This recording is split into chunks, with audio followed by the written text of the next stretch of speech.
Back in April, when the magnitude of how COVID would change our lives sunk in, I was struggling with what and how I was going to address this in prayer. What words could I use beyond, God help us? And for many days, that's all I could pray was, please, God help us.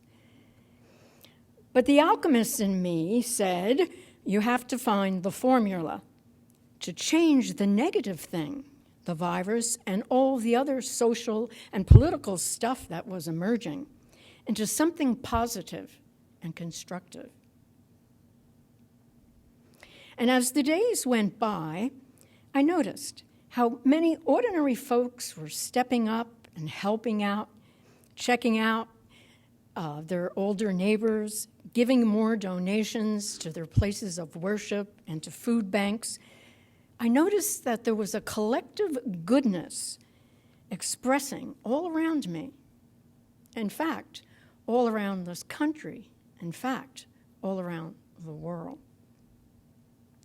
And one day, the following affirmation came into my head and heart. And this is it. I am the goodness in every human heart.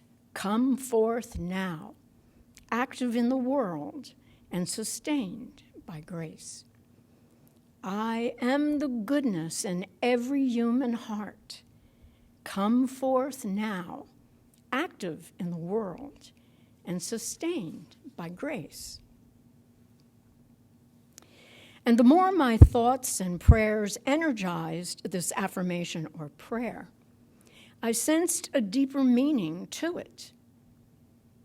I am the goodness in every human heart was acknowledging the innate goodness in every person is born with, that spark of divinity.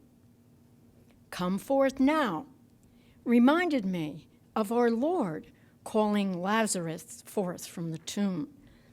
It calls us to arise from our personality consciousness and engage in positive living. Active in the world, not passive, not cowering, not scared, active, expressing in so many helpful ways our empathy, generosity, thankfulness, and all the children of goodness.